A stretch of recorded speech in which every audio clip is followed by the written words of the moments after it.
The gravity stabilizers of Astrohome Spire hummed with a frequency that most people could not hear, but Will could feel it in his teeth. It was a low, grinding vibration, the sound of 1,000,000,000,000 tons of metal and ambition fighting the void of space. Will checked his wrist chrono for the 10th time in 1 minute. He had exactly 18 minutes to clear 6 security checkpoints, traverse the shifting gravity plates of the mid-tier transit hub, and arrive at the glass doors of Omnicore Insurance. If he was late, the job was gone. If the job was gone, the medical insurance was gone. And if the insurance was gone, Milo's treatments stopped. He adjusted the grip on his physical portfolio.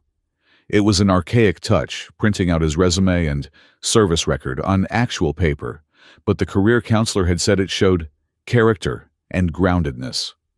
Right now, it just felt like dead weight. He began to run. The corridor was a river of bodies. Humans in gray coveralls, Cygnian traders with their iridescent scales, catching the harsh overhead lights, and the occasional Lupari walking with that predatory loping grace that made everyone else give them a wide berth. Will wove through the gaps in the crowd, his boots thudding against the deck plates. His wrist unit buzzed. A holographic projection flickered into existence above his forearm. It was Milo.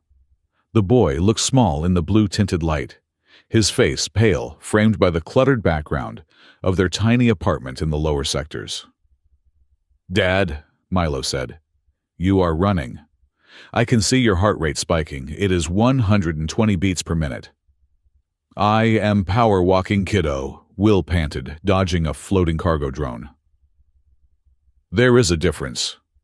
Did you eat the nutrient paste? I left the green one, not the beige one. The beige one expired 2 days ago." "I ate the green one. It tasted like sadness and broccoli," Milo replied. The boy paused, his eyes narrowing in the projection. "You are going to be late, aren't you?" "I am going to be exactly on time," Will lied. He hit us straight away and accelerated, his lungs burning. The air in the mid-tiers was thinner, recycled too many times, smelling of ozone and weary bodies.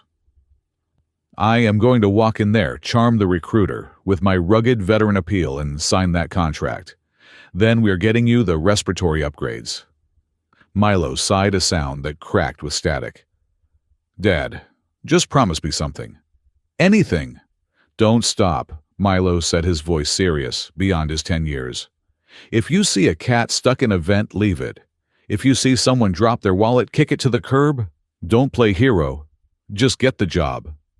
Will felt a sharp pang in his chest that had nothing to do with the exertion. "I am retired from heroics, Milo. Strictly a paperwork guy now. I love you." "Love you too. Run." The connection cut. Will rounded the corner toward the heavy gravity lifts. He was making good time. He might actually pull this off. Then the spire stuttered. It was not a physical shake, but a psychic one. The lights in the corridor did not just flicker. They bent the white spectrum, bleeding into a sickly, oscillating violet.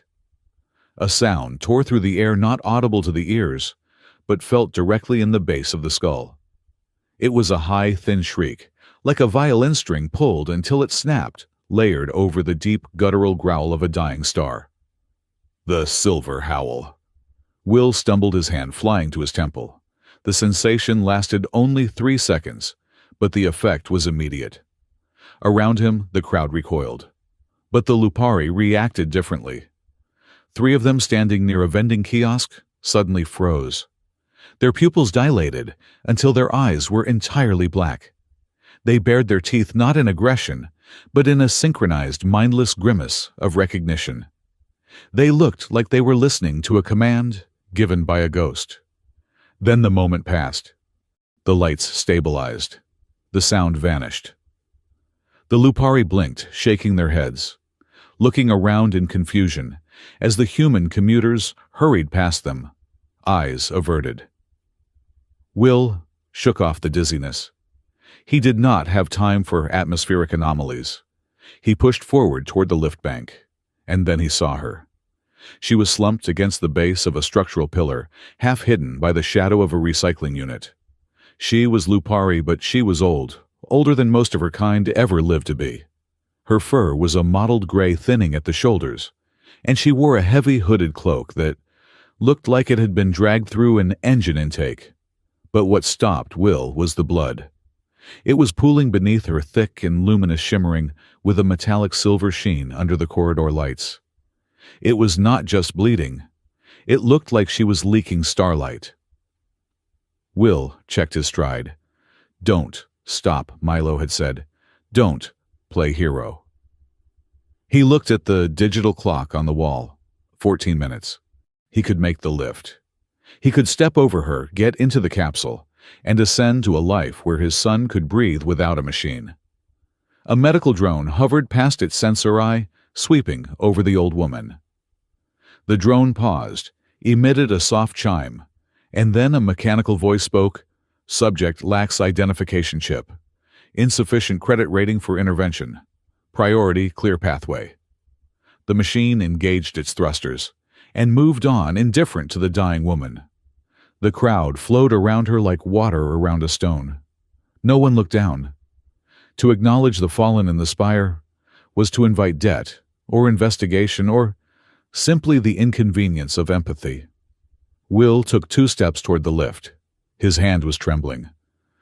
"Damn it," he whispered. He stopped. He turned around. "I swear I just want to be on time once in my life," he muttered to the ceiling, to the universe, to the silent gods of the spire. He dropped to his knees beside the woman. Up close, the smell of ozone and copper was overwhelming. Her breathing was shallow, a wet, rattling sound in her chest. A jagged piece of metal, likely debris from a blown pressure valve, was lodged in her side. "Hey," Will said, his voice dropping into the calm, authoritative register he had not used since the war. "Can you hear me? Look at me." The old woman's eyes fluttered open. They were gold, clouded with cataracts, but for a second they sharpened. She looked at him, and her lips peeled back in a snarl that lacked heat. "Go away, human," she wheezed. "You will catch bad luck." "I am already swimming in it," Will said. He shrugged off his jacket and pressed it against the wound. The silver blood soaked into the cheap fabric instantly. "I need to apply pressure. This is going to hurt." "Pain is information," she rasped. Will pressed down. As his bare hand brushed against the skin of her arm, something impossible happened. Embedded deep in Will's left forearm was a dormant interface port, a relic from his service in the Vanguard Engineering Corps. It had been inactive for 6 years, bricked by the military when he was discharged. The moment he touched the Lupari woman, the port screamed to life. A shockwave of heat shot up his arm. The interface did not just boot up, it synchronized. He felt a flood of data that wasn't data. It was emotion raw and terrifying, a cascading algorithm of panic and command codes that did not belong to any human operating system. Above them, the security lights on the corridor ceiling slammed from white to a catastrophic red. Klaxon, klaxon, klaxon. The heavy blast doors on either end of the corridor section hissed and began to descend. "Biohazard detected," the station AI announced, its voice smooth and terrifying. "Unidentified resonance signature. Containment protocol initiated. Sector 7G is now under lockdown." Will looked up.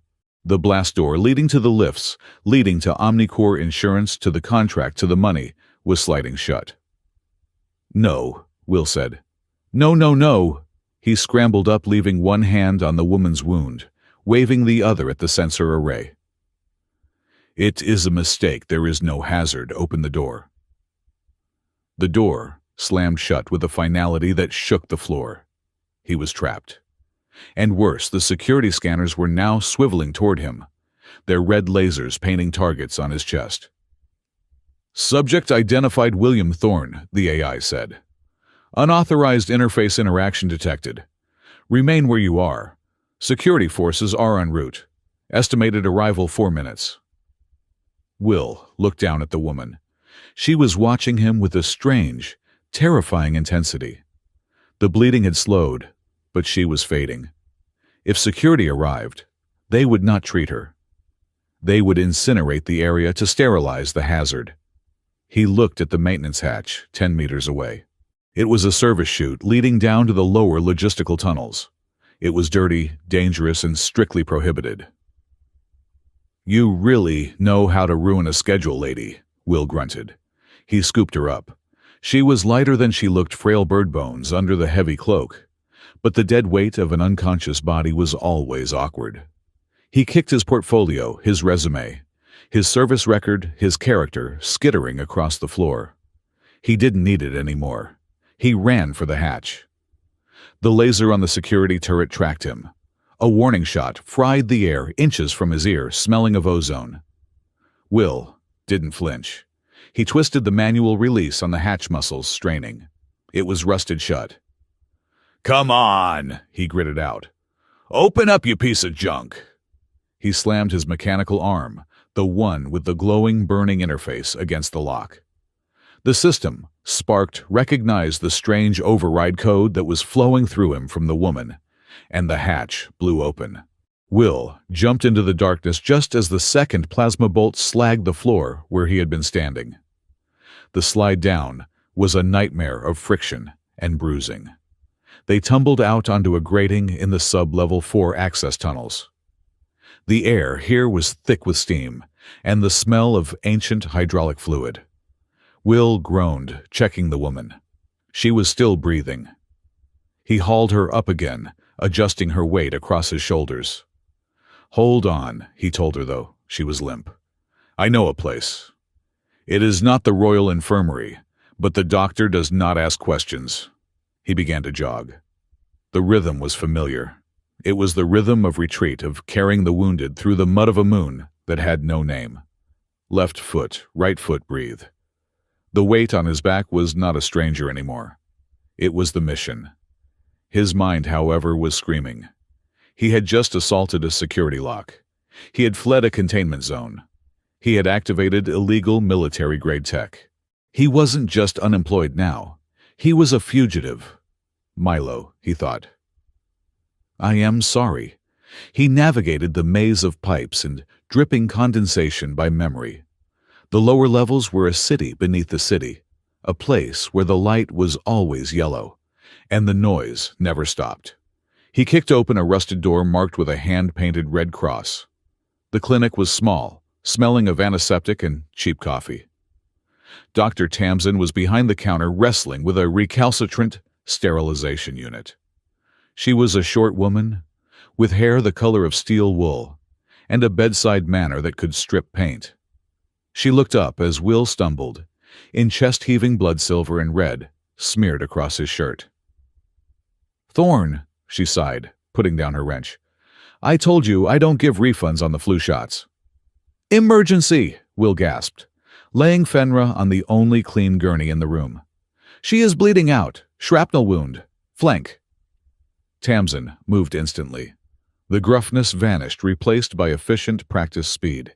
She ripped open Fenra's cloak, revealing the wound. "Silver blood," Tamsin said, her voice dropping. She looked at Will, eyes wide. "Will, this is a Lupari, and not a worker cast. Look at the bone density. Look at the fur texture." "I don't care if she is the Queen of the Moon," Will snapped, wiping sweat from his eyes. "Just stop the bleeding." "I have to use the synthesized clotting agents. It will cost you 300 credits, Will. I know you don't have it." "Put it on my tab." "Your tab is already longer than the spire," Tamsin muttered, but her hands were already moving, injecting a blue foam into the wound. The old woman gasped her back, arching, then slumped back. "She is stable," Tamsin announced after 2 tense minutes. She stripped off her gloves and glared at Will. "You idiot. You were supposed to be at Omnicorps. I ironed your shirt myself." "I got distracted," Will said, leaning against the wall. His legs felt like jelly. His wrist unit buzzed again. A notification. He raised his arm. The hologram projected a simple text document, stamped with the Omnicore corporate seal. Notice of termination. Candidate William Thorne. Status rejected. Reason breach of civic security protocols. Illegal use of restricted augmentations. Class 2 misdemeanor logged. Note: do not reapply. Will stared at the words. They were not just words. They were the eviction notice for his apartment. They were the denial of Milo's medicine. They were the end of the fragile peace he had built for 5 years. He didn't cry. He didn't punch the wall. He just let his arm drop. Bad news, Tamsin asked, softly. The worst, Will said. His voice sounded hollow. On the gurney, the old woman stirred. Her golden eyes opened clear this time. She ignored Tamsin and locked her gaze on Will. She did not look like a victim. She looked like someone who was used to being obeyed by armies. You lost something, she said. Her voice was stronger, a low growl that vibrated in the room. I lost everything, Will corrected her. Because I stopped for you. The woman made a sound that might have been a laugh or a cough. Humans. You are so obsessed with your straight lines.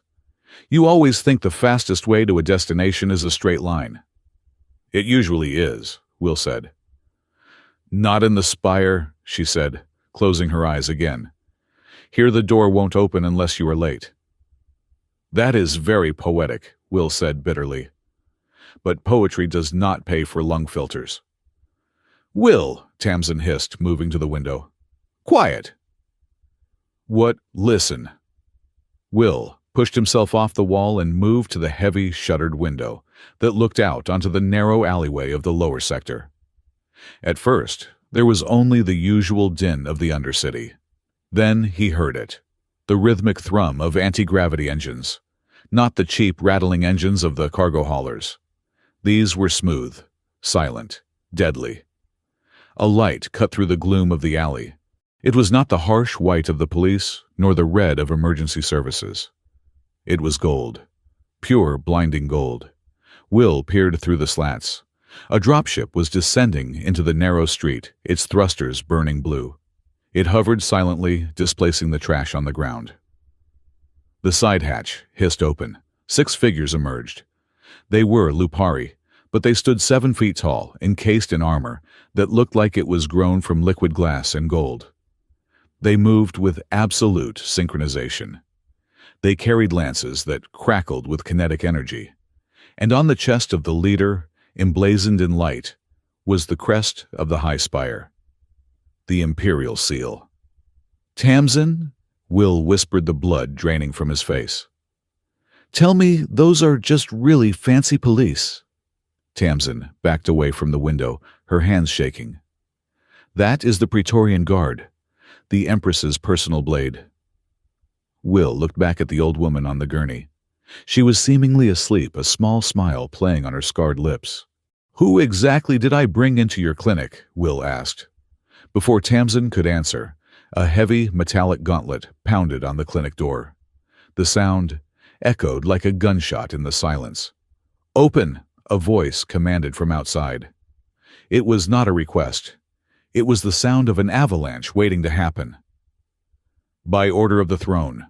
Will looked at the door, then at the woman, then at his empty hands. He thought of Milo. Well, Will said, exhaling a breath he felt he had been holding for a lifetime. I guess I am definitely not getting that deposit back.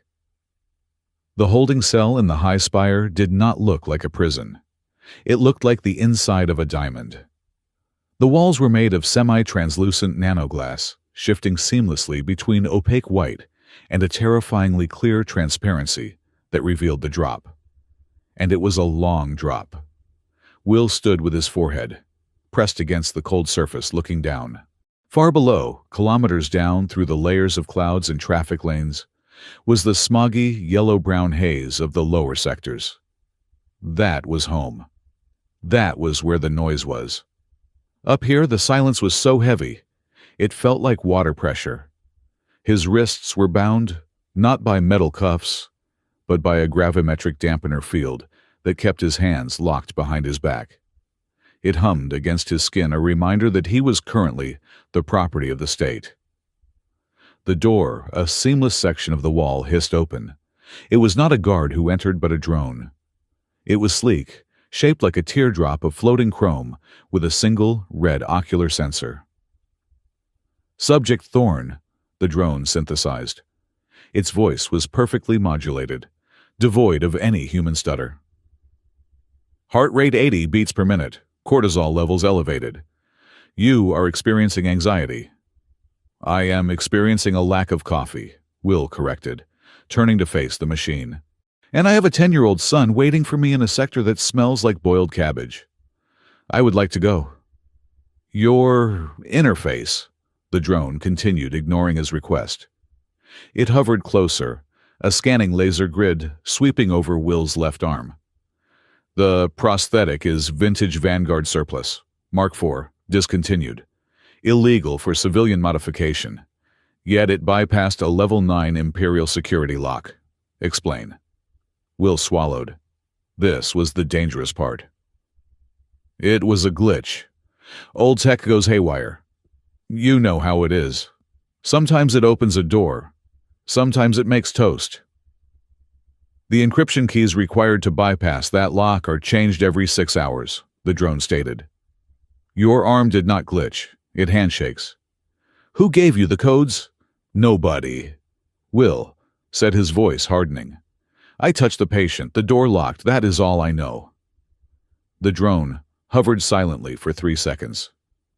In the high-stakes world of interrogation, 3 seconds was an eternity. The Empress requires your presence, the drone finally said. The gravimetric binds on Will's wrists pulsed, steering him forward like an invisible hand. Do not speak unless spoken to. Do not make sudden movements. Do not look the royal guard in the eye. Can I breathe? Will asked. Or do I need a permit for that too? The drone did not answer. It simply led him out into the hall. If the cell was a diamond, the rest of the high spire was the jewelry box. The corridors were vast, vaulted like cathedrals with floors of polished obsidian that reflected the starlight, filtering in from the ceiling viewports. The air here was different. It didn't smell of ozone and sweat like the lower decks. It smelled crisp, chemically pure, with a faint, underlying scent of gun oil and something sharp like frozen metal.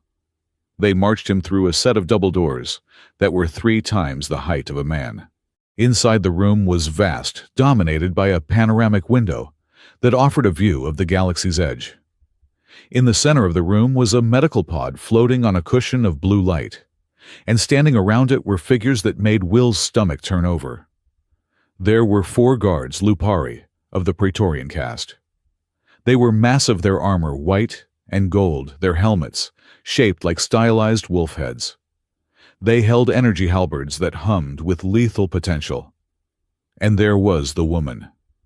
She stood with her back to him, looking out at the stars. She wore a gown of deep midnight blue, structured with armored plating at the shoulders and waist. Her posture was so rigid it looked painful. Even from the back, she radiated an aura of absolute crushing control. The intruder, your radiance, the drone announced, then deactivated and floated backward. The woman turned. Empress Callista was terrifyingly beautiful, in the way a perfect storm or a collapsing star is beautiful. She had the lupine features of her people, the slightly pointed ears, the sharp canines, the gold-flecked eyes, but they were refined, sharpened into a mask of regal indifference. She looked at Will, not with anger, but with the clinical detachment of a scientist examining a bacteria slide. So, Callista said. Her voice was cool water over smooth stones. This is the mechanic who breaks my security protocols. I am an ex-mechanic, Will said. Currently unemployed. Callista ignored the correction. She walked toward him. The sound of her boots on the obsidian floor was a rhythmic, deliberate clack, clack, clack. You touched the patient, she said, stopping 2 meters from him. You contaminated a sterile field. You triggered a lockdown, and you carried her through a waste disposal chute. I saved her life, Will said, meeting her gaze. The guards stiffened, bristling at his tone, but Callista raised a hand to stay them. Did you? Callista asked softly. She gestured to the floating medical pod. Will looked. Inside the field of blue light, the old woman Fenra was floating. She was cleaned up, the blood gone. Her gray fur brushed, but she looked small and frail against the advanced technology. Her chest rose and fell in a slow, artificially assisted rhythm. She lost 3 pints of blood, Callista said. If my drones had arrived 30 seconds later, she would be dead. Your primitive rescue nearly killed her. Your drones were not coming. Will shot back the anger, overriding his fear. I saw them pass her by. They said she had insufficient credit. If I hadn't picked her up, she would just be a stain on the floor of Sector 7 by now. Callista's eyes narrowed. For a split second, the mask slipped, revealing a flash of raw defensive fury. Do not presume to tell me the disposition of my own assets. I don't care about your assets, Will said. I care about people, and she is a person. A low, rasping laugh echoed from the medical pod. He has you there, Callie, a voice wheezed. Callista froze. The ice in her demeanor cracked. She spun toward the pod. Mother! Will blinked. He felt his brain do a slow, painful somersault inside his skull. Mother! Will repeated his voice, rising an octave. He looked at the old woman, then at the Empress, then back at the old woman. The resemblance was there, the eyes, the bone structure, but one was a destitute wanderer, and the other was the ruler of the system. Oh, Will whispered, the realization hitting him like a physical blow. Oh no. Fenra turned her head inside the field. Her eyes were groggy, but that mischievous spark was back. Hello, mechanic. Nice to see you upright. You are the Empress's mother, Will said the words, tasting like ash. You are the Imperial matriarch. Dowager Empress, technically, Fenra corrected weakly. But I hate titles. They make my joints ache. Will looked at the ceiling. I saved the wrong pay grade. I definitely saved the wrong pay grade.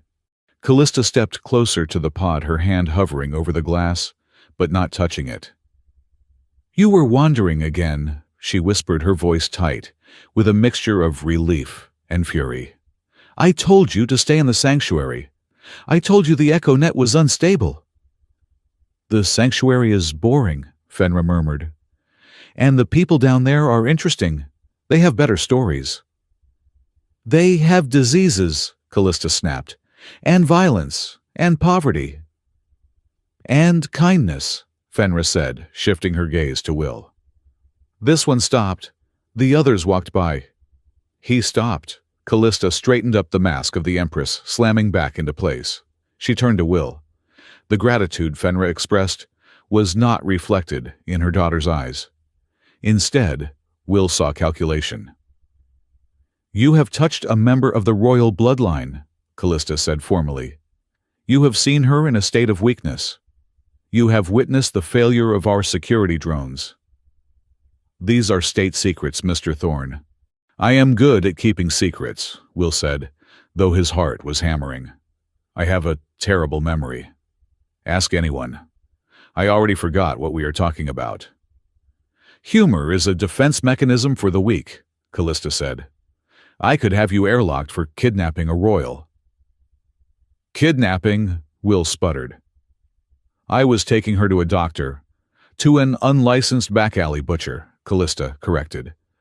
A butcher who saved her life while your shiny robots were calculating credit scores. The room went deadly silent. The guards leveled their halberds. You did not yell at the Empress. Stop it, Fenra's voice cut through the tension. It was weak, but it carried the weight of command. Kali, invoke the Varkosh, Callista flinched. Mother, no. He is human. The law does not apply. The law applies to all who breathe air in the spire, Fenra said, coughing. He spilled his own time to save my blood. He carries the debt. Acknowledge it. Callista closed her eyes for a moment, inhaling deeply through her nose. When she opened them, she looked at Will with a new expression. Not kindness, but resignation. The Varkash, Callista explained, the words sounding like they tasted sour, is the pact of breath. In our culture, if a stranger saves a life when they had no obligation to do so, a bond is formed. A debt that cannot be paid in gold. I don't need a bond, Will said quickly. Look, Your Highness, Your Radiance, Your Majesty. I just want two things. One, I want my son Milo to be safe. Two, I want to go back to my apartment and pretend this never happened. You keep your secrets. I keep my head. We call it even. Callista stared at him.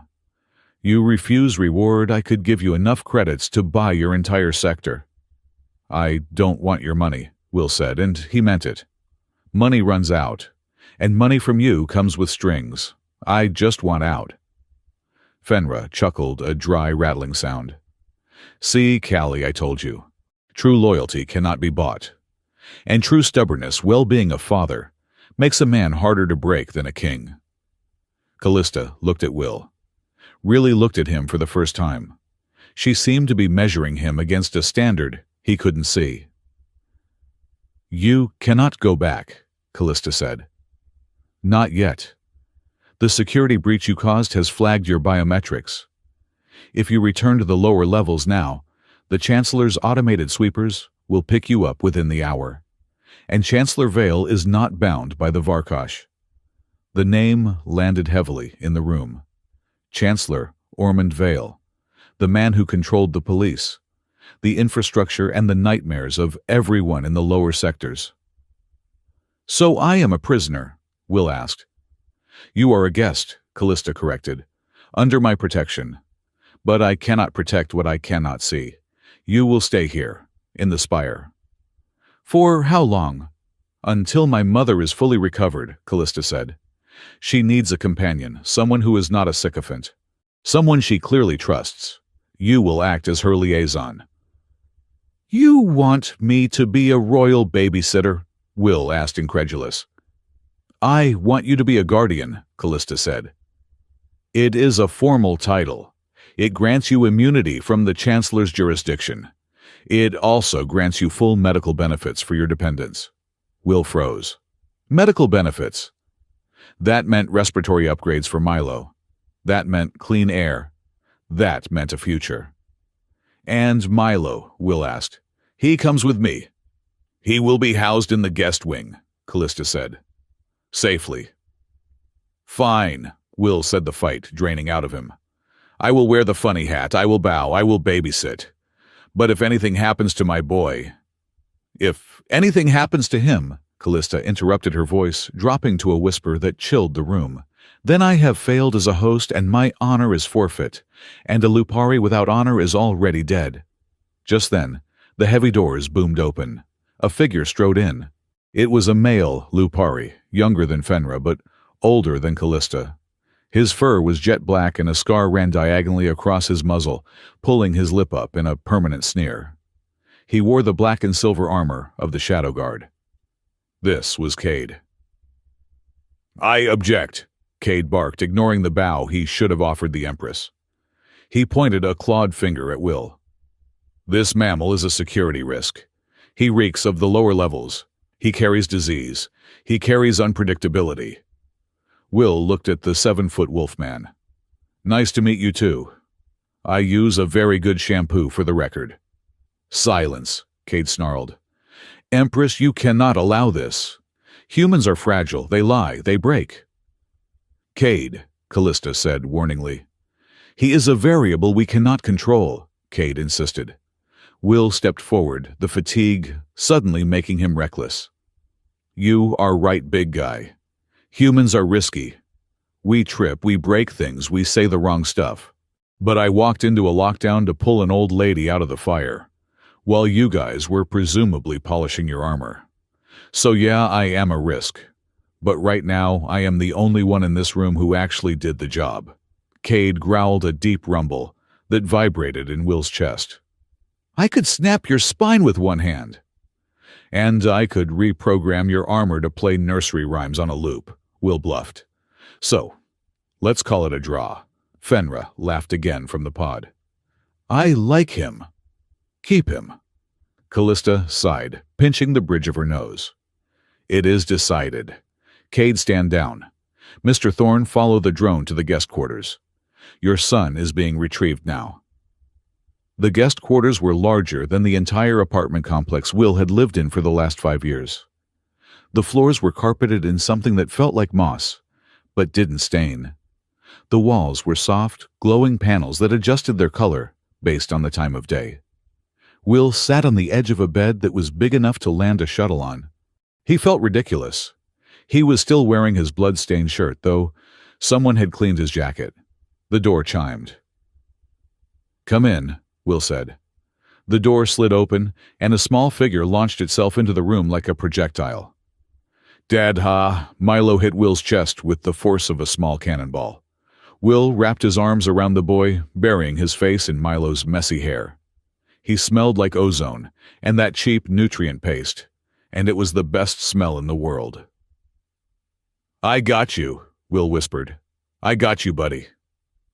Milo pulled back his eyes wide, scanning Will for injuries. You're okay. The guards said you were arrested.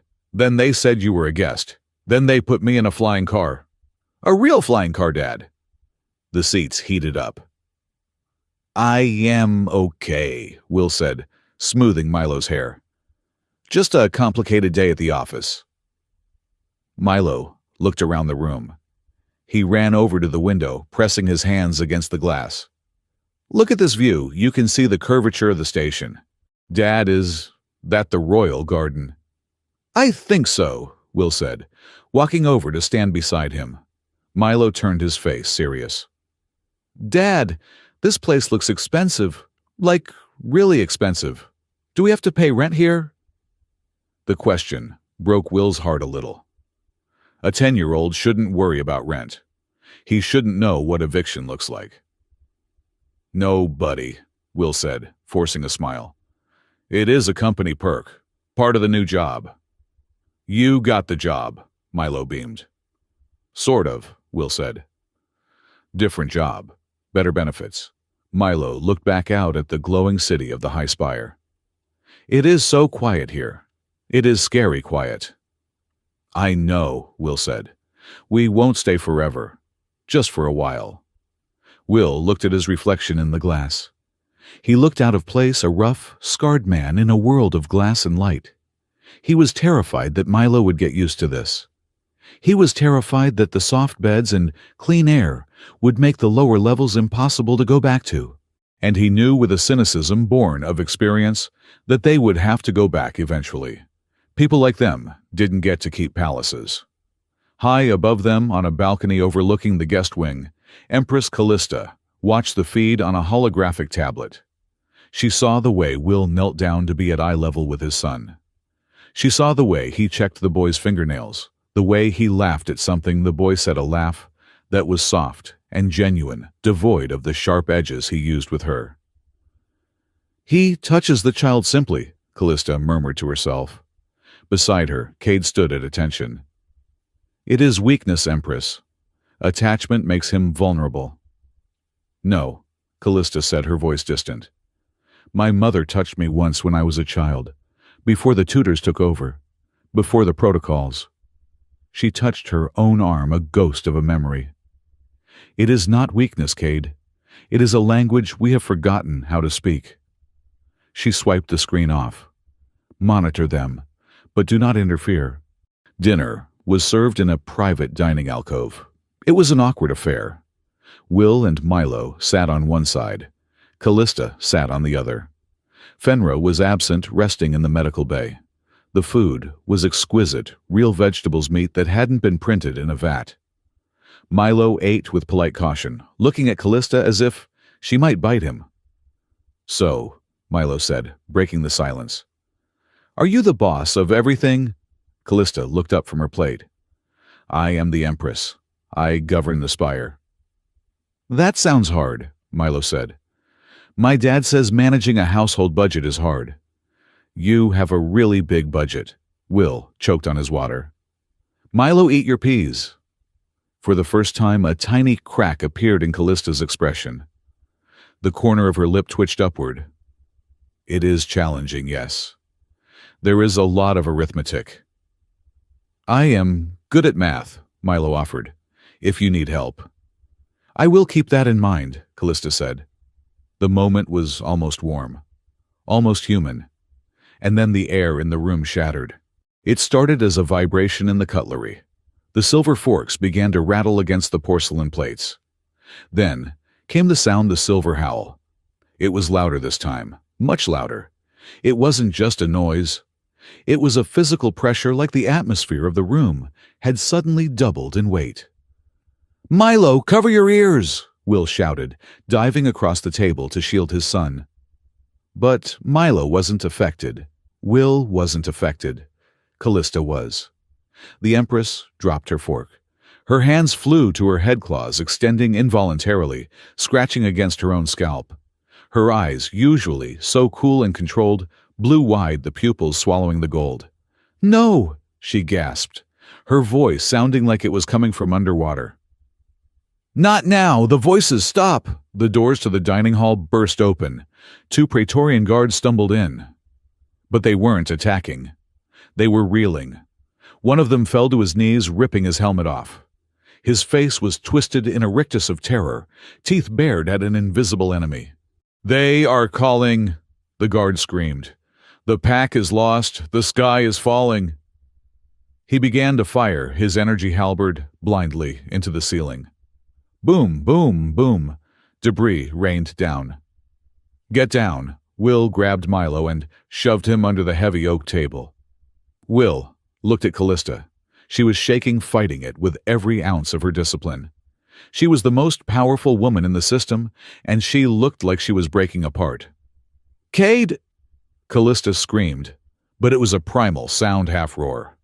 Cade burst into the room from the side entrance. He seemed unaffected.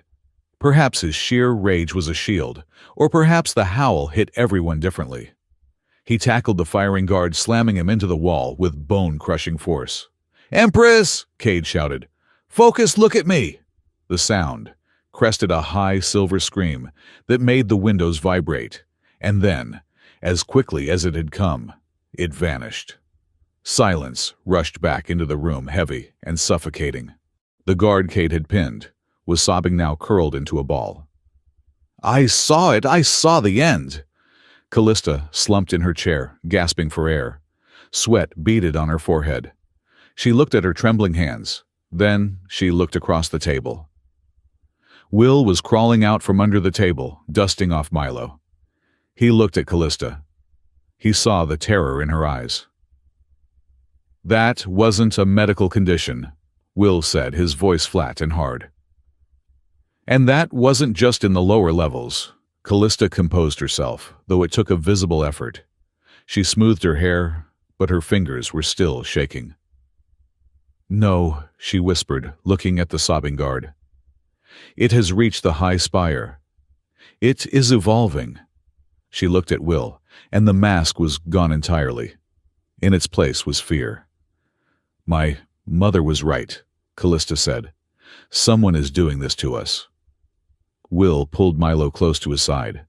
The smell of gun oil in the palace was suddenly much stronger, overpowered only by the metallic tang of fear.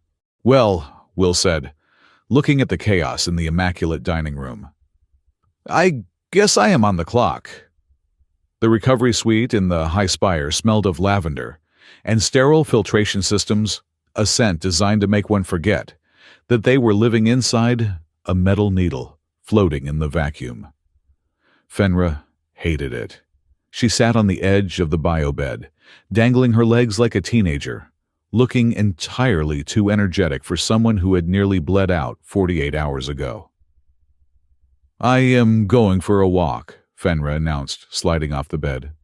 Her movement was stiff, but her eyes were bright with a stubbornness that could crack a hull. Empress Callista stood by the door, arms crossed over her chest. She was not wearing her ceremonial armor today, but a silk tunic that cost more than Will's entire lifetime earnings. You are doing no such thing.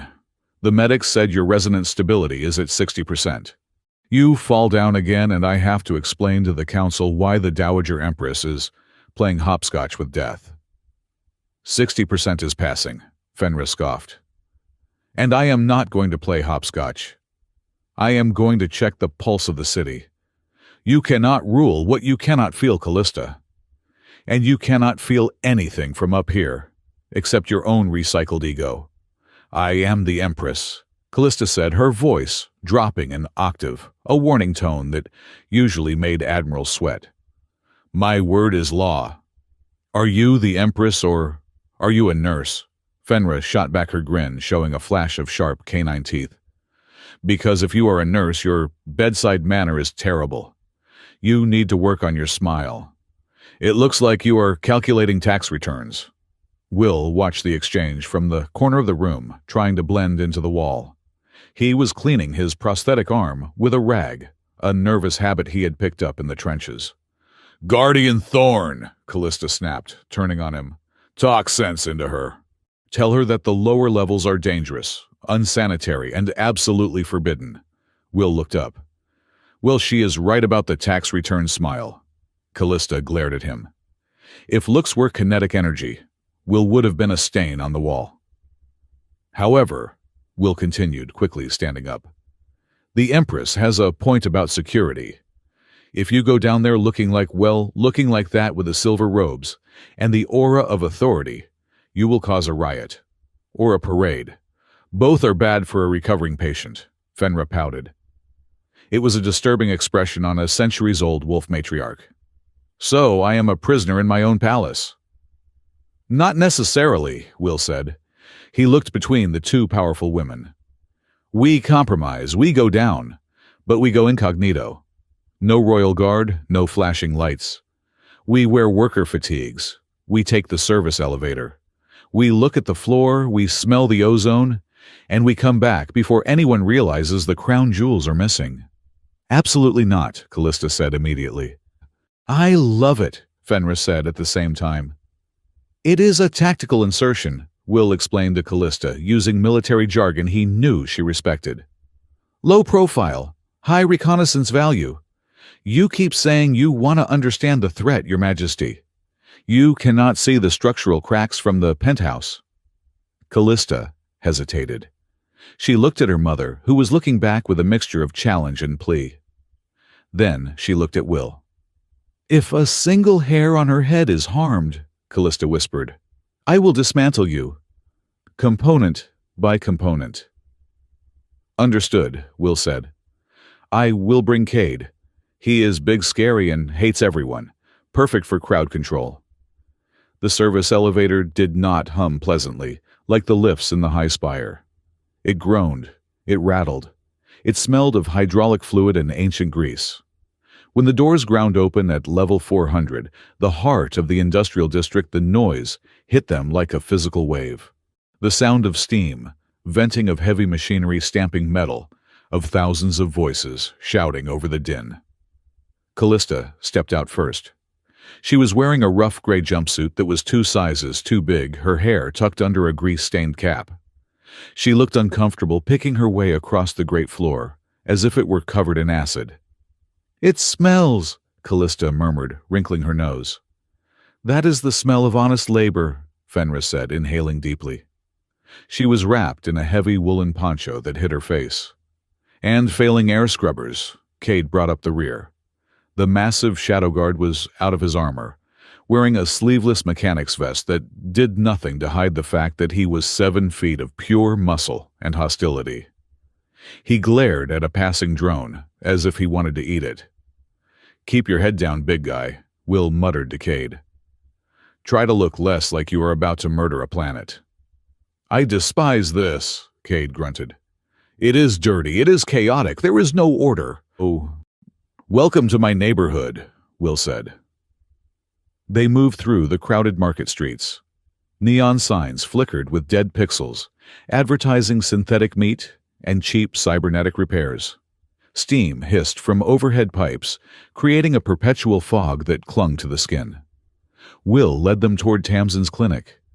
As they walked, He saw Callista watching the people. She saw the workers with coughs that racked their whole bodies. She saw the Lupari veterans missing limbs, begging for credits near the heat vents.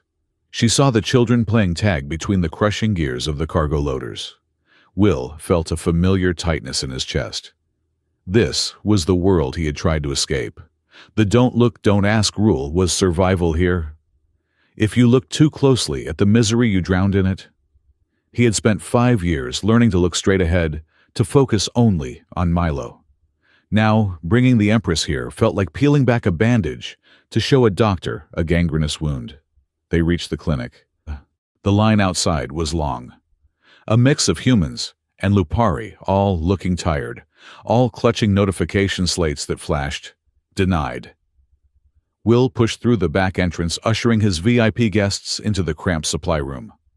Dr. Tamsin was there, counting vials of blue liquid with a frantic intensity. She looked up, eyes sunken with fatigue. "Thorne," she said, not pausing. "If you are here to ask for money, the answer is no. If you are here to volunteer, put on some gloves. I have 3 cases of lung rot and I am out of antibiotics." "I brought help," Will said. "Sort of." Callista stepped forward, pulling off her cap. "Doctor, we need to talk." Tamsin froze. She looked at the Empress, then at the Dowager Empress, then at the 7-foot wolf man blocking the light. "You have got to be kidding me," Tamsin said. "Will I run a clinic, not a royal petting zoo?" "We are inspecting the conditions," Callista said, her voice regaining some of its command despite the jumpsuit. "Why are these people not being treated?" "The Imperial budget allocates funds for Level 4 health centers." Tamsin laughed. It was a harsh, brittle sound. She grabbed a datapad and shoved it into Callista's chest. "Read it," Tamsin snapped.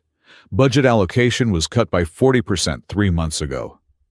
Relocation for critical security infrastructure, they called it.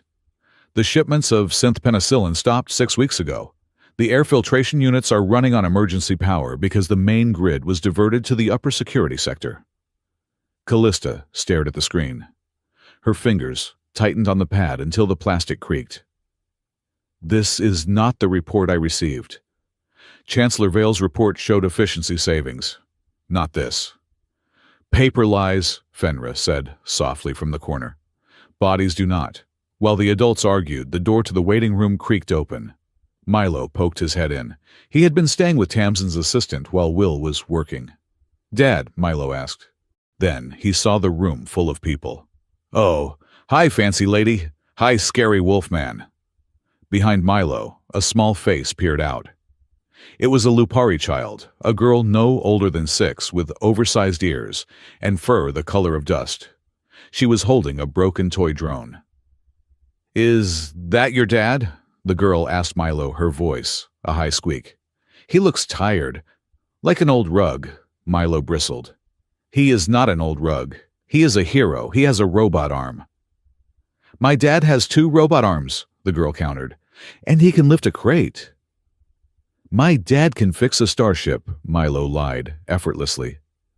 "My dad can eat a whole melon in 1 bite," the girl escalated.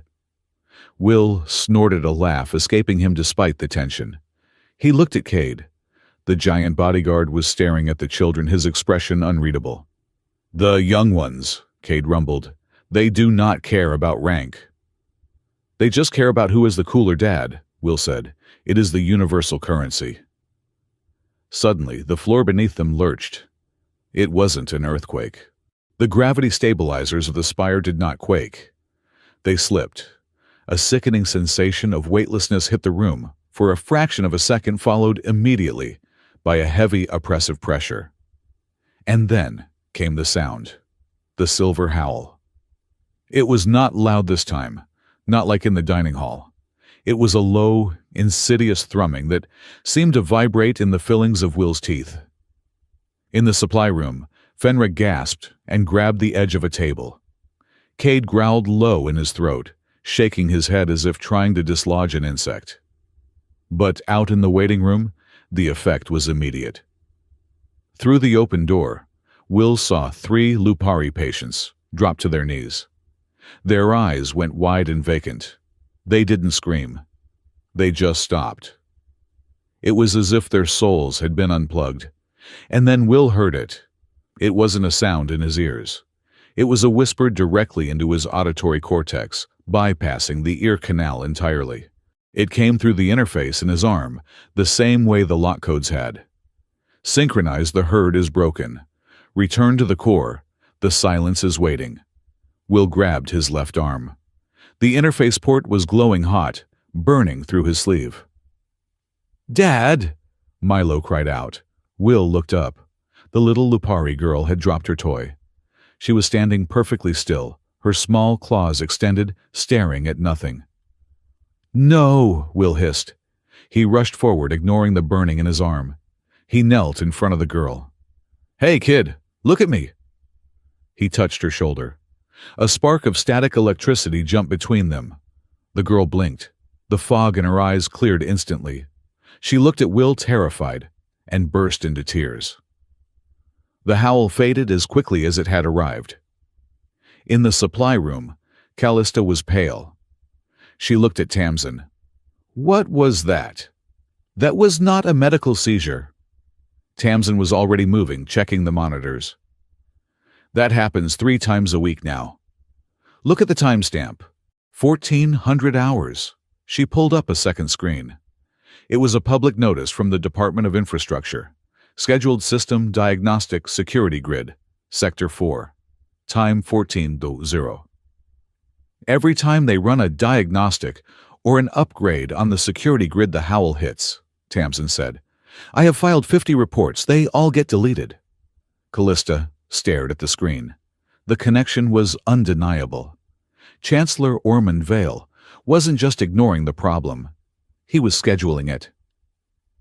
"He is testing it," Callista whispered. "He is using the lower levels as a petri dish." "He is weaponizing the resonance," Fenra said, her voice grim. "Stability is not silence, Callista. Stability is survival. And right now he is making sure no one down here survives long enough to complain." Above them, on the wall-mounted news screen, the broadcast switched to a live feed. It was Chancellor Ormond Vale. He sat behind a desk of polished mahogany, looking grave and concerned. "Citizens of Asterholm." Ormond's smooth voice filled the room. "The recent disturbances in the resonance field are regrettable. Our scientists have confirmed that these anomalies are caused by unregulated energy usage in the lower immigrant sectors. The strain on the core is coming from below." Will felt a surge of cold anger. He is blaming the victims. "To ensure the safety of the High Spire," Ormond continued, "I am authorizing a new wave of security protocols. We must tighten control to prevent these anarchic elements from destabilizing our home. For the greater good." Callista's face hardened. She looked less like a shocked tourist and more like the Empress now. "He is lying to the entire station. He is creating a threat, so he can be the savior." "We need proof," Will said. He was rubbing his arm. The burning sensation had faded, but a new feeling remained, a subtle, magnetic pull. "And I think I know where to get it." "Where?" Kate asked. "My arm," Will said, rolling up his sleeve to reveal the scorched metal. "When the howl hit my interface, didn't just receive a signal. It pinged back. It was a handshake protocol." He tapped the metal casing. "This prosthetic is Vanguard military surplus. It uses a specific encrypted frequency. The only thing that should be able to talk to it is a military command server." "Or another piece of Vanguard tech," Cade realized. "Exactly," Will said. "The signal isn't coming from the atmosphere. It is coming from hardware. Somewhere down here there is a transmitter using old war codes, and it is calling me. We track it," Callista decided. "Now." "It is dangerous," Will warned. "The signal feels deep, near the gravity core." "I do not care," Callista said. She looked at the sick children in the clinic, at the tired face of Tamsin, at the fear in Milo's eyes. My job is not just to wear the crown. It is to protect the people who hold the pillar up. They left Milo with Tamsin. If anyone comes in, you are my new intern, Tamsin told the boy. Start sorting bandages. Will led the way. He didn't need a scanner.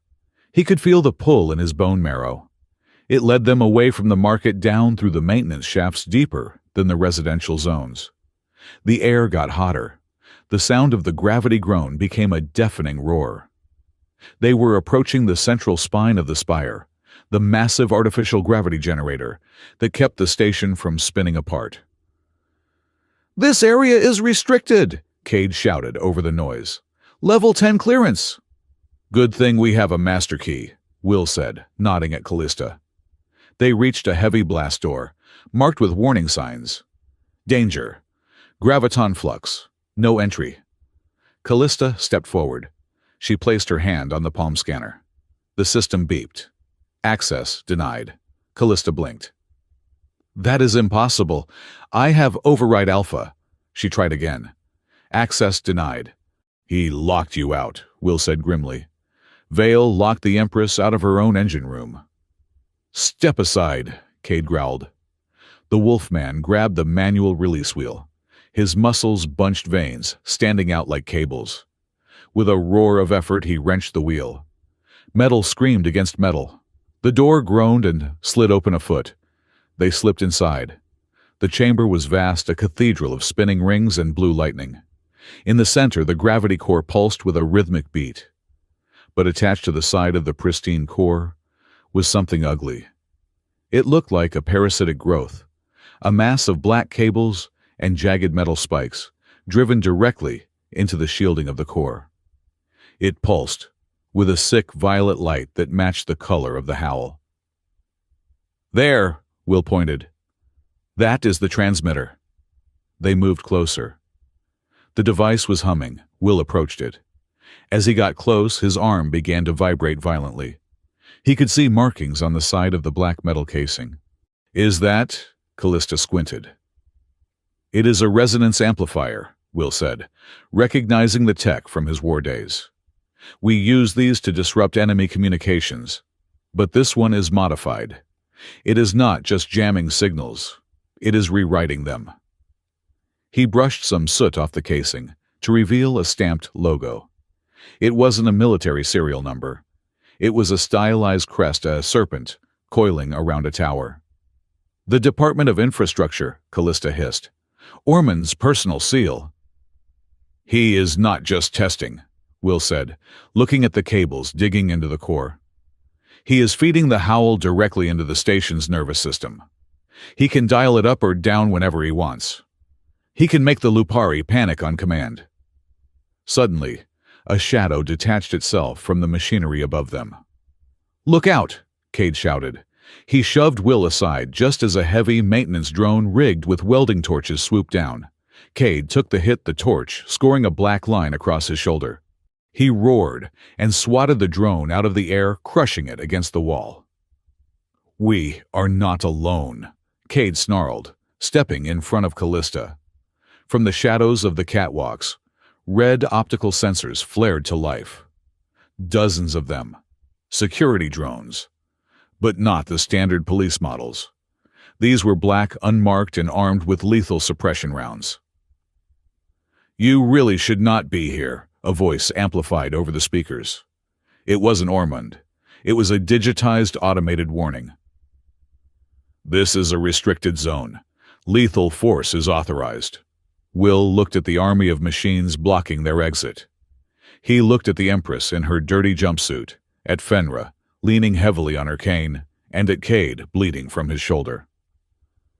"Okay," Will said, taking a deep breath and raising his glowing, vibrating mechanical arm. "I have a plan." "Does it involve dying?" Callista asked, her voice steady, but tight. "Hopefully not," Will said. "But it definitely involves voiding the warranty on my arm." He looked at the parasitic machine attached to the core. "Cover me," Will shouted. "I am going to try and talk to the machine." "Talk to it," Cade yelled, smashing another drone that dived at them. Yeah, Will grinned, though it was a terrifying grimace. I am going to tell it to shut up. He sprinted toward the violet light, the whispers in his head, screaming louder with every step. Unlock, unlock, unlock. No, Will gritted out, reaching for the interface port on the weapon. You unlock. He slammed his hand onto the device. The grand atrium of the Astorholm Spire was designed to make living beings feel small. The ceiling was a transparent dome of reinforced diamond glass revealing the endless, suffocating black of space, while the floor was a mirror of polished obsidian that reflected the stars above. It was beautiful cold and expensive everything Will hated about the high spire. Will adjusted the collar of his dress uniform. It was a stiff, high-necked tunic of charcoal fabric with silver piping the livery of a royal guardian. It fit perfectly, which only made it worse. It felt like a costume. It felt like a lie. Stop fidgeting, a voice murmured beside him. You look dashing, like a very anxious penguin. Will looked down at Fenra. The Dowager Empress was seated in a hover chair, her legs covered by a heavy velvet blanket. She looked frail, but her eyes were sharp, scanning the room like a radar dish. I feel like a target, Will muttered. And this collar is trying to strangle me. Is choking part of the job description? In this court, Fenra chuckled, a dry sound like shifting gravel. Choking is practically a greeting. Just keep your eyes open, Guardian. The ceremony is called the Harmony Conquered, which usually means everyone smiles while holding a knife behind their back. The hall was filling up. Delegates from the merchant guild's high-ranking military officers, in their white and gold armor, and the elite of the Lupari nobility. They moved in packs, their voices a low murmur of politeness that masked centuries of infighting. At the far end of the hall, on a raised dais, stood Empress Callista. She looked magnificent. She wore a ceremonial gown of shimmering lightweave that changed color, with her movement shifting from royal blue to deep violet. On her head was the circlet of the spire, a simple band of iridium that carried the weight of millions of lives. But Will saw the tension in her jaw. He saw the way her fingers tapped a silent rhythm against her side. She was afraid. Standing next to her, too close for Will's liking, was Chancellor Ormond Vale. Vale was a human, a rarity in the High Court, but he carried himself with the arrogance of a man who owned the gravity. He was tall, thin, with hair the color of polished steel, and a smile that never quite reached his eyes. He leaned in to whisper something to Callista, placing a hand on the back of her throne. It looked like a gesture of support, but Will knew a cage when he saw one. Look at him, Fenra whispered, her voice dropping so low Will had to lean in to hear. He stands in her shadow so he can steer her.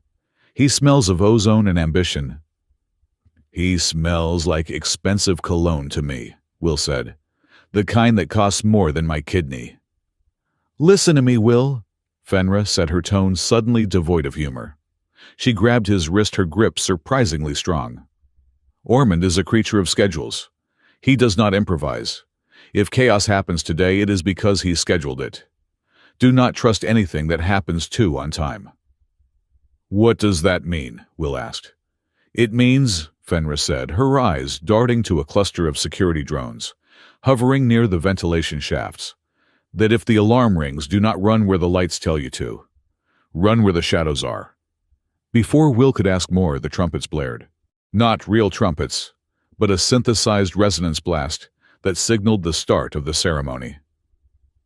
Citizens of the Spire, a voice boomed from the hidden speakers. Please rise for the Chancellor of Infrastructure. Ormond Vale stepped forward to the podium. He smiled, a practiced expression of benevolent concern. My friends, Ormond, began, his voice smooth as oil. We gather here under the stars to reaffirm our unity. The recent disturbances in the lower sectors have caused fear. But fear is just a signal. It is a signal that we need stronger walls, stronger laws, stronger leadership. Will scanned the perimeter. His training was kicking in the old vanguard instincts that sniffed out ambushes in the silence. Something was wrong. The security drones were not in their standard patrol patterns. They were clustering, boxing the crowd in. "Where is Milo?" Will asked suddenly into his comms unit. "Subject Milo is in the designated safe zone," the automated voice of the palace security system replied. "Guest Wing Sector Blue. Monitoring is active." Will looked at his wrist display. The tracking dot for Milo was blinking steadily in the guest wing 3 levels up. Safe. But then the dot flickered. It didn't just fade. It jumped. 1 second, Milo was in the guest wing. The next, the signal teleported to the main atrium level, specifically to the service corridors running behind the dais. "System error," Will muttered, tapping the screen. "Verify location." "Subject location verified," the system replied cheerfully. "Subject is in transit." "Transit," Will hissed. "He is supposed to be playing video games." A cold spike of adrenaline hit Will's stomach. It was the same feeling he used to get right before a mortar shell whistled in. The feeling of the world tilting. "I have to go," Will told Fenra. "Stay," Fenra warned. "It is the bait." "It is my son," Will snapped. He broke protocol. He stepped away from the Dowager Empress's chair and moved toward the side exit, his hand resting on the stun baton at his belt. 5 minutes earlier, in the guest wing, Milo had been bored. The room was full of toys, expensive holographic puzzles, and anti-gravity building blocks. But they were clean, sterile toys. Milo missed his beat-up action figures that smelled like old plastic. Then the wall panel had chimed. "Milo," a voice said. It sounded exactly like his dad. "Milo, buddy, I need you to bring me the thing. You know, the lucky coin. I left it in the service corridor. I am nervous about the speech." Milo stood up. "Dad, you are on the TV. I can see you."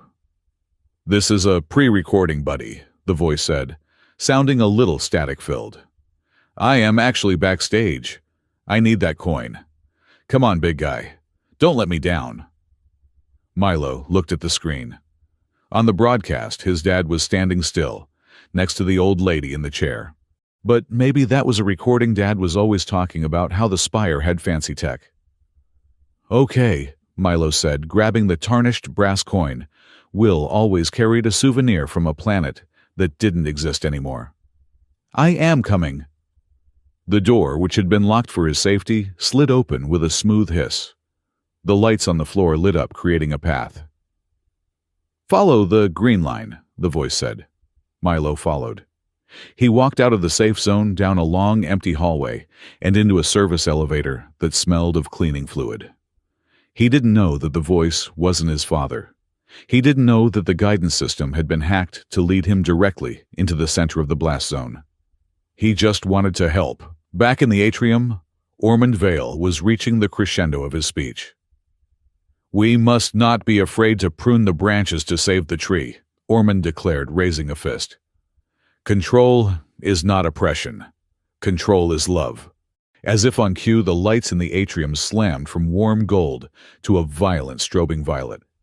The sound hit before the realization did. "Screech!" The silver howl erupted. It wasn't like the previous times. This wasn't a localized tremor. This was a sonic boom of psychic agony. It blasted through the shields of the atrium, vibrating the diamond glass dome until it sang. In the crowd, 300 Lupari dignitaries simultaneously dropped their wine glasses. The sound of shattering crystal was lost under the guttural, collective roar that tore from their throats. "No!" Callista screamed from the dais, grabbing her head. Her crown slipped clattering to the floor. "Turn it off. Cut the audio." But it wasn't the audio. It was inside them. Will fell to one knee, his prosthetic arm burning white-hot. The interface port seared his skin, the code scrolling across his vision so fast it made him nauseous. Command Purge. Command Riot. Command Target, the crown. Around him, the scene dissolved into madness. The elegant Lupari lords and ladies were tearing at their own clothes, their eyes rolling back to show the whites. Then they turned on each other. And on the humans. "Secure the Chancellor!" a voice shouted. Will looked up through the haze of pain. Ormond Vale was not screaming. He was not clutching his head. He was standing perfectly still behind the podium, watching the chaos, with a look of grim satisfaction. He tapped a command into his datapad. "Milo!" Will gasped. He forced himself to stand. The pain in his arm was blinding, but the fear for his son was stronger. He pushed through the crowd. A Lupari admiral lunged at him, claws swiping at Will's face. Will didn't fight back.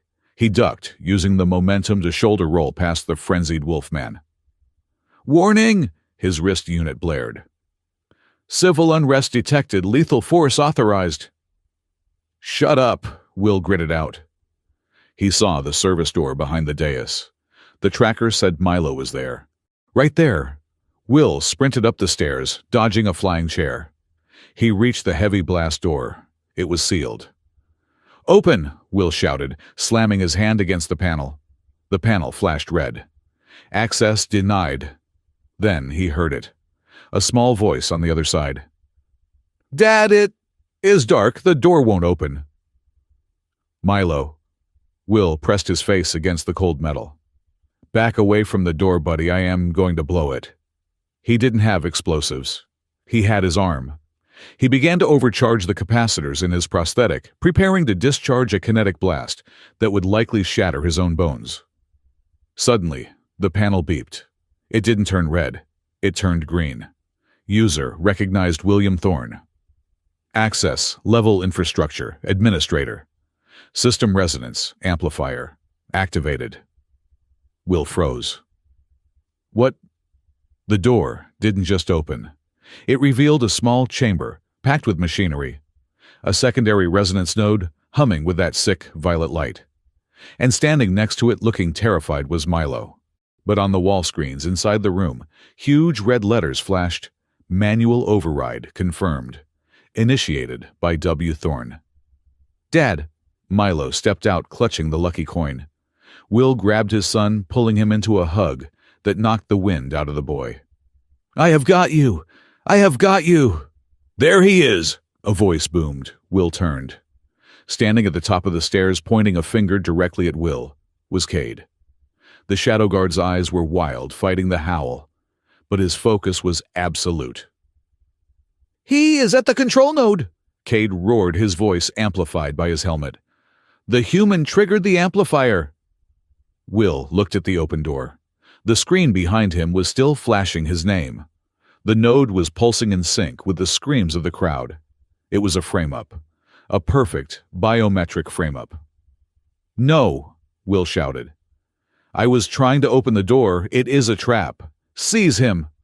Ormond Vale's voice cut through the noise. The Chancellor had descended from the podium, surrounded by a phalanx of unaffected security drones. "He is a radical insurgent. He is using the boy to bypass the biometric locks. He is 10 years old." Will screamed, shielding Milo with his body. "He is a child." The drones raised their weapons. Cade hesitated, looking from the terrified boy to the damning screen. "Cade," Will pleaded, "look at me, use your nose. Do I smell like a traitor, or do I smell like a terrified father?" Cade's nostrils flared. He growled, a sound of deep conflict. "Drones fire," Ormond ordered calmly. "No." Callista threw herself in front of the drones. "Stop!" The Empress's voice cracked like a whip.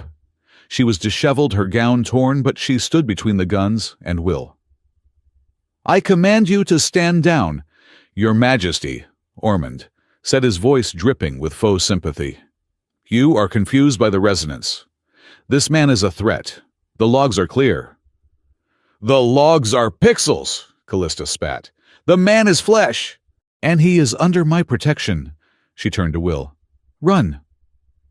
"What?" Will blinked. "Go to the maintenance lift," she whispered urgently. "Get Milo out." "I am not leaving you with him," Will said. "I am the Empress," she said. though her eyes were shining with tears. "He cannot shoot me! He can shoot you! Go!" Will looked at Ormond, then at Cade, then at Milo. He made the only choice a father could make. He grabbed Milo's hand. "Hold on tight." He didn't run to the lift. He ran to the wall. Specifically, to a ventilation grate that looked too small for a human. He kicked it open with his steel leg. "In," Will ordered. He shoved Milo into the shaft, then squeezed in after him just as the plasma bolts scorched the wall where his head had been. They tumbled down a chute, landing in a pile of dust and cable insulation in a sub-level crawl space. It was dark, cramped, and quiet. The howl was muffled here, a distant thrumming in the walls. Will checked Milo immediately. "Are you hurt? Did they hit you?" Milo was shaking his face, streaked with dust and tears. He held up the coin. "I brought it, Dad." "The voice said you needed it." Will closed his eyes, pain washing over him. "Oh, Milo, I didn't call you. It was a trick." Milo looked at the coin, then threw it hard into the darkness. "I hate this place. I want to go home. I want Tamsin. I want the bad smell back." "Me too, kid," Will whispered. "Me too." A hatch above them opened. Light flooded in. Will tensed, raising his arm to fight. "If you shoot me," a voice hissed. "I will be very annoyed." It was Callista. She dropped down into the crawlspace landing with a grace that ruined her gown but saved her ankles. She hit the button to seal the hatch above her. She was breathing hard. In the narrow space, she smelled of jasmine and fear. "You followed us," Will asked, stunned. "I could not stop them," Callista said, her voice trembling. "Ormond has the codes. He overrode my command. The drones didn't listen to me." She looked at Will, her eyes wide with shock. The reality of her position, a figurehead on a throne of sand, had finally shattered. "He has been planning this for years," Will said.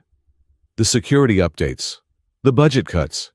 He built a back door into your own kingdom, and he just walked through it." "He made it look like you," Callista whispered. "The screen said your name." "My arm," Will explained bitterly. "It is old military tech. He must have scraped the ID signature when I was in the cell.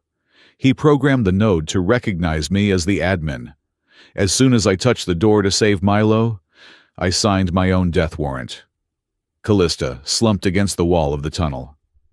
"I am sorry, Will. I am so sorry." "I brought you into this cage." "It is a very nice cage," Will said softly. "Good catering." Callista let out a wet, choked laugh. She looked at him. In the dim light of the tunnel, stripped of her crown and her guards, she looked just like a woman who was tired of being strong. "Why didn't you run?" she asked. "When you first found my mother?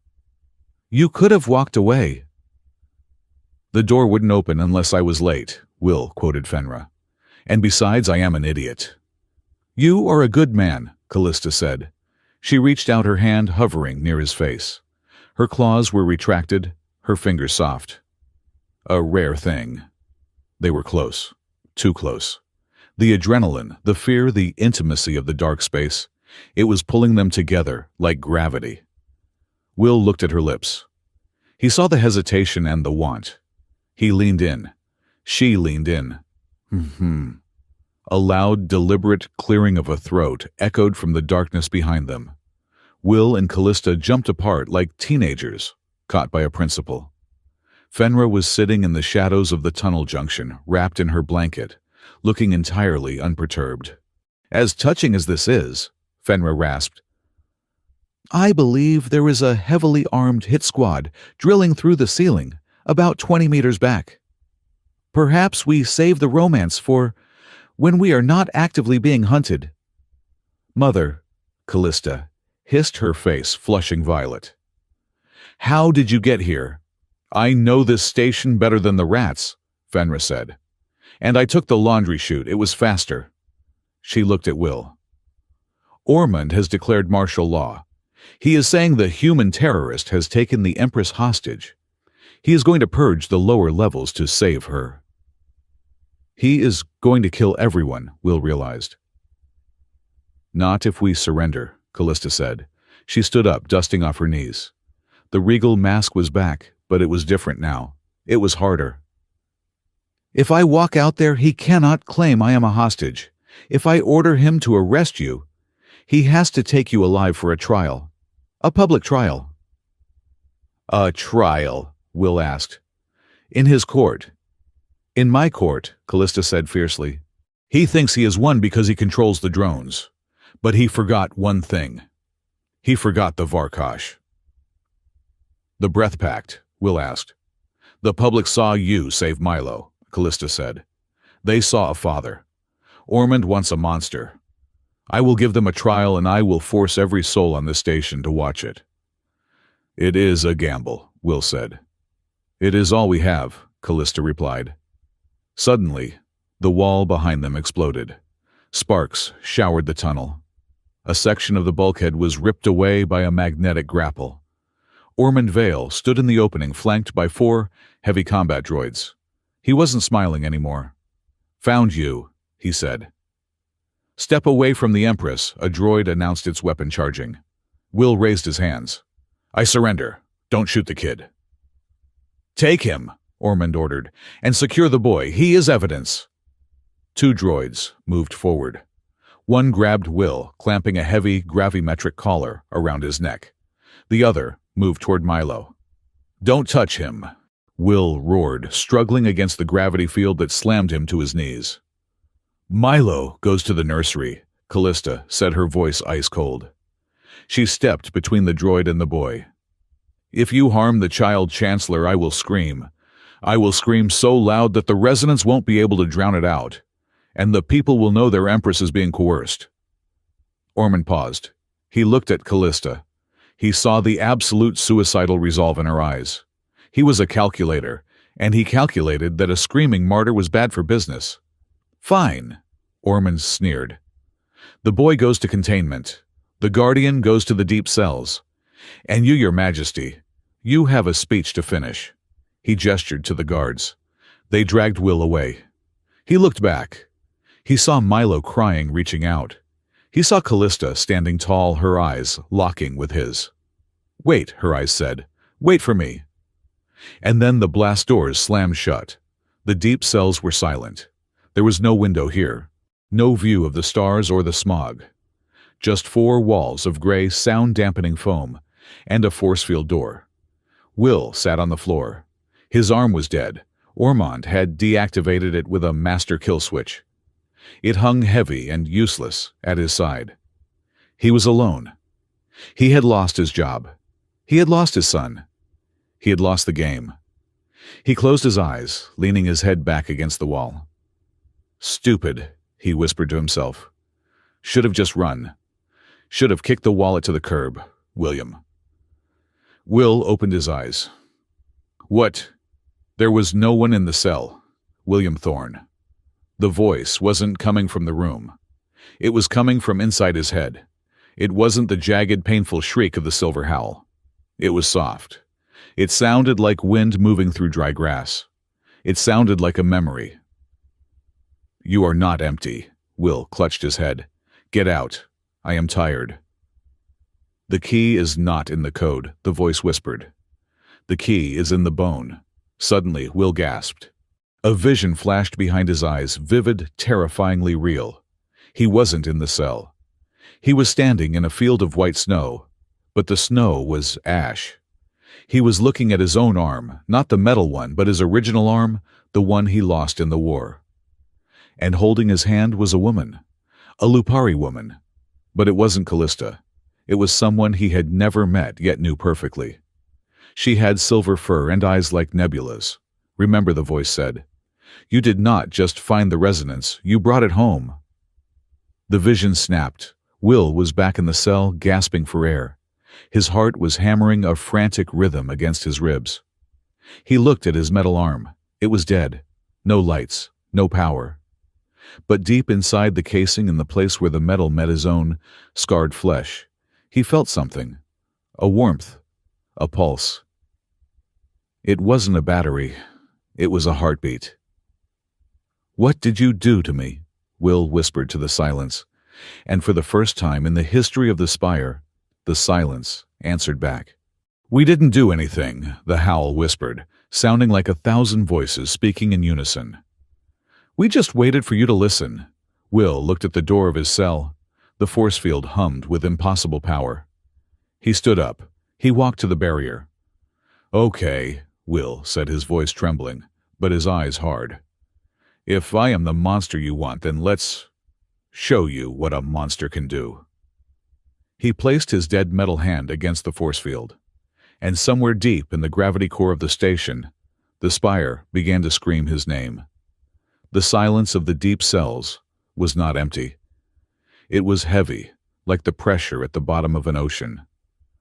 Will sat in the center of the gray room, his prosthetic arm, dead and heavy at his side, listening to the hum of the force field that separated him from the rest of the universe. He closed his eyes. He thought of Milo. He thought of the way the boy's hair stuck up in the back when he slept. He thought of the way Callista had looked at him before the doors closed, not as an empress looking at a subject, but as a woman looking at the only person who had told her the truth in a decade. Then the hum stopped. The force field flickered and died with a sound like a deflating lung. Will stood up instinctively, raising his good arm in a guard position. The blast door slid open. It was not a guard. It was Callista. She looked nothing like the figurehead who had stood on the dais an hour ago. The ceremonial gown was gone, replaced by a dark, practical flight suit that looked like it had been stolen from a locker room. Her hair was tied back, severely revealing the sharp, predatory lines of her jaw. She held a pulse rifle with a familiarity that surprised him. "Get up," Callista said. Her voice was steady, but her eyes were burning. "We are leaving."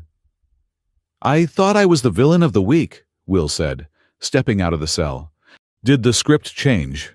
"The script is burning," Callista said. "And I am tired of reading lines written by other people." Behind her, a massive shadow detached itself from the gloom of the corridor. Cade stepped into the light. The giant shadow guard was nursing a burn on his shoulder, but he nodded at Will. It wasn't a bow. It was a soldier acknowledging another soldier. "The mammal has a scent," Cade rumbled. "It is the scent of stubbornness. I find it acceptable." "High praise," Will muttered. "Where is Fenra?" "She is at the lift," Callista said, handing Will a small energy pack. She rerouted the security grid to loop the camera feeds. "We have 11 minutes before Ormond realizes his prisoner is gone." "And then?" "Then," Callista said, checking the charge on her rifle, "we go to the heart. We go to the core." The journey down was a descent into the throat of the beast. The service lift rattled violently as they passed the industrial sectors, dropping into the exclusion zone that housed the station's gravity drive. Fenra sat on a crate in the corner of the lift, looking pale but alert. She had bypassed the lift safety protocols with a datapad she had swiped from a technician. "I have a confession," Fenra said over the screaming of the gears. Will looked at her. "Now seems like a great time for secrets." "The wound," Fenra said, touching her side where the bandage was hidden under her cloak. "The day you found me. It wasn't an accident. And I wasn't wandering." Callista looked at her mother sharply. "What do you mean?" "I found the resonance node 3 days ago," Fenra admitted. "I tried to disable it myself. I thought I could cut the cables before Ormond activated the full sequence. But the defense drones were faster than I remembered." "You fought a drone with a cane?" Will asked, incredulous. "I fought a drone with a welding torch," Fenra corrected, with a faint smirk. "I lost. I managed to crawl to the lift before I collapsed. I was trying to get back up to warn Callista, but gravity is a cruel mistress." "You knew," Callista whispered. "You knew Ormond was behind the howl." "I suspected," Fenra said. "I knew he was building something. I didn't know he was building a throne. The lift slammed to a halt. The doors groaned open. They weren't in a corridor anymore. They were in a cathedral. The gravity core of Asterholm Spire was a cavernous space, 5 kilometers wide, lined with towering ribs of black metal that curved upward into darkness.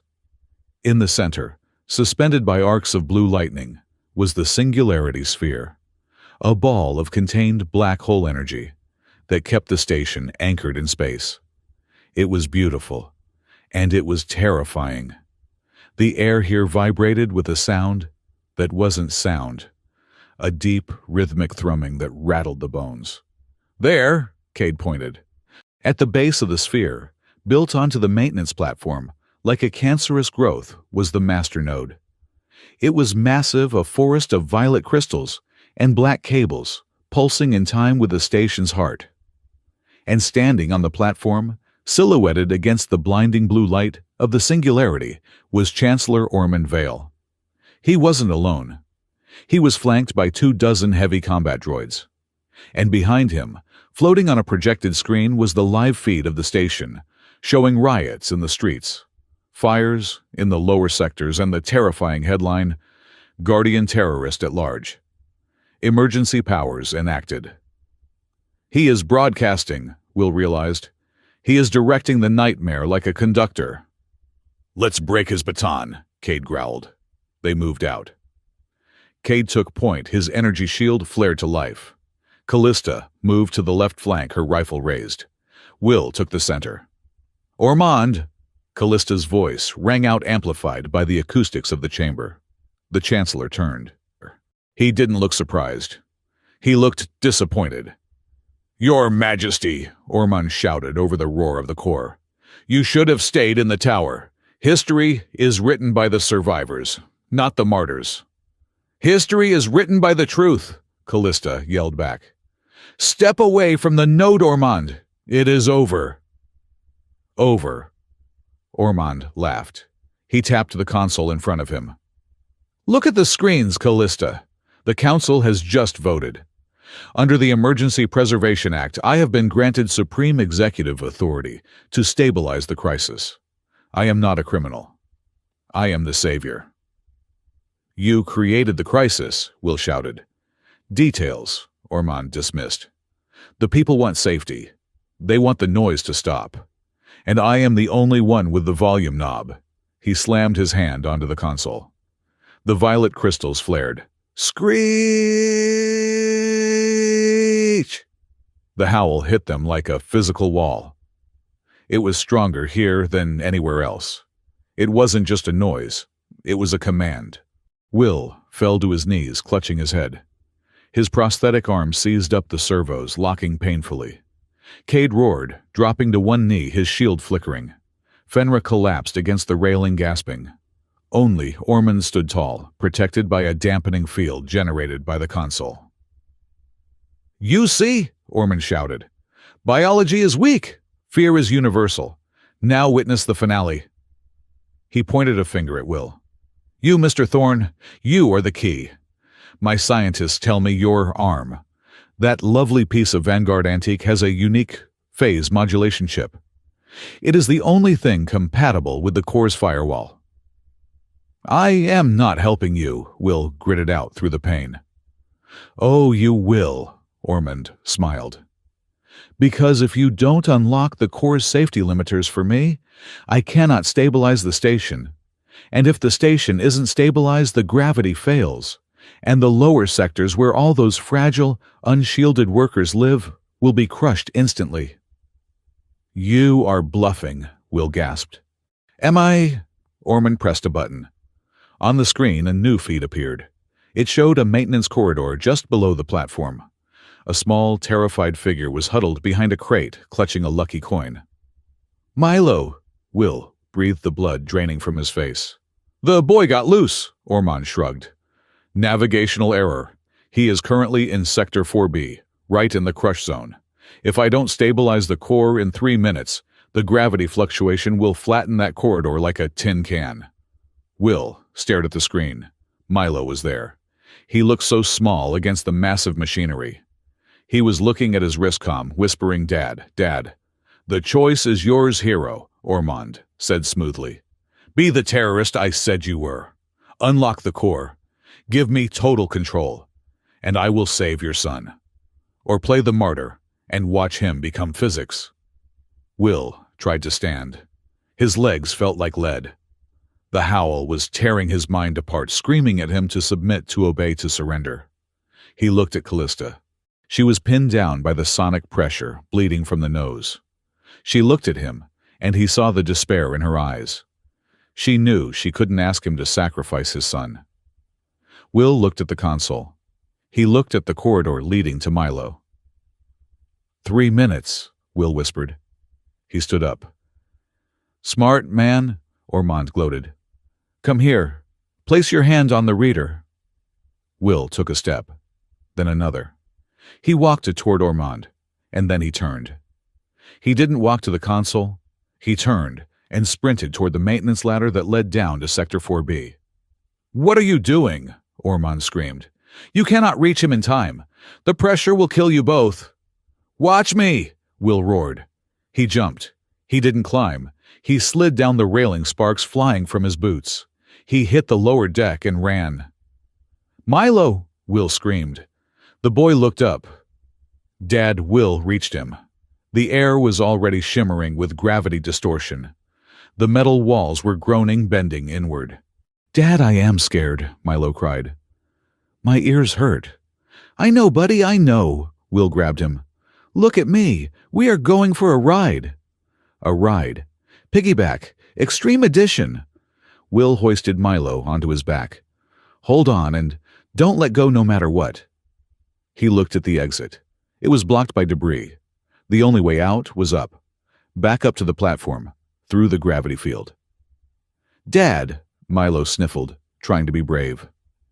"If you die here, do I have to wash the dishes forever?" Will let out a bark of laughter that was half sob. "If I die here, kid, you are exempt from dishes for life. That is a promise." Will engaged the servos in his legs. He wasn't a young man anymore. His knees hurt, his back hurt. But he was a father. He jumped. He caught the edge of the platform. His metal arm groaned under the strain. He pulled. "Stop him!" Ormond shouted to the droids. "Fire!"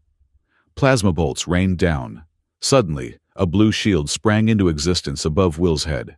Cade stood at the edge of the platform, roaring defiance, holding his energy shield over Will and Milo like an umbrella against the rain of fire. "Climb, little mammal!" Cade bellowed. "I will hold the sky." Will hauled himself over the edge. He rolled, shielding Milo with his body, and slid behind a heavy generator unit. "You are safe," Will gasped, checking Milo. "Stay here. Stay down." "Where are you going?" Milo grabbed his sleeve. "I have to go cancel a subscription," Will said. He stood up. He was battered, bruised, and exhausted. But Milo was safe. And now the only thing left was the anger. He stepped out from behind the generator. Ormond was frantic now. "Kill him! Kill them all!" The droids turned. But Callista was there. She wasn't using the rifle anymore. She was using the Varkosh. She stood in the open arms spread. She began to sing. It wasn't a song of melody. It was a counter-frequency. A high piercing note that Lupari used to locate each other in snowstorms. It cut through the howl like a diamond cutter. Fenra joined her. The old woman's voice was cracked and weak, but she added a harmony that made the air vibrate. The droids hesitated.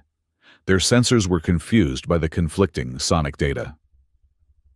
"Now, Will!" Callista shouted, her voice breaking. Will ran. He didn't run to Ormond. He ran to the master node. "You cannot stop it!" Ormond shrieked, pulling a pistol. He fired wildly. A shot grazed Will's ear, but Will didn't slow down. "It needs your code to unlock. You cannot shut it down without the key." "I am not unlocking it!" Will yelled, leaping over the console. "And I am not shutting it down!" He slammed his metal hand onto the interface port. The burning sensation returned 1,000 times worse than before. His arm felt like it was being dipped in a star. Access granted. User Vanguard Engineer, 77 Thorn. Command invert. Will screamed through his teeth. Invert phase, turn it inside out. In the war, Will had been a field mechanic. He knew that if you couldn't destroy a wave emitter, you reversed the polarity. You made it push instead of pull. He poured every ounce of bioelectric energy he had into the interface. Reverse. The violet light of the node flickered. It stuttered. And then, with a sound like a cracking whip, it turned pure blinding white. The howl stopped. In its place came a sound, a low, warm hum. It was the sound of a cat purring amplified 1 billion times. It was the sound of safety. The droids froze. Their red eyes blinked, then turned blue. System reset, the droids announced in unison. Threat protocol disengaged. Ormond stared at the console. No, that is impossible. It is engineering, Will panted, leaning against the smoking machinery. Look it up. The screens above the platform changed. The feed of the riots vanished. In its place, a stream of data began to scroll. Not code, but documents, emails, voice logs, financial transfers. What is that? Ormond whispered. That, Callista said, stepping forward, her rifle leveled at his chest, is your hard drive, Chancellor. When Will inverted the connection, he didn't just push the signal out. He pulled your data in, and he broadcast it to every screen on the spire. On the giant screen, a video log played. It was Ormond, speaking to a shadowy figure.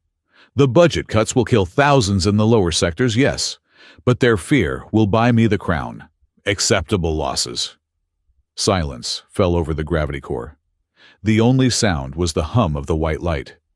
Ormond looked at the droids. They were motionless. He looked at Cade. The giant wolf was smiling a terrifying, toothy grin. I have emergency powers, Ormond stammered, backing away. You have the right to remain silent, Will said, rubbing his smoking arm. Forever. Cade stepped forward and placed a hand the size of a shovel on Ormond's shoulder.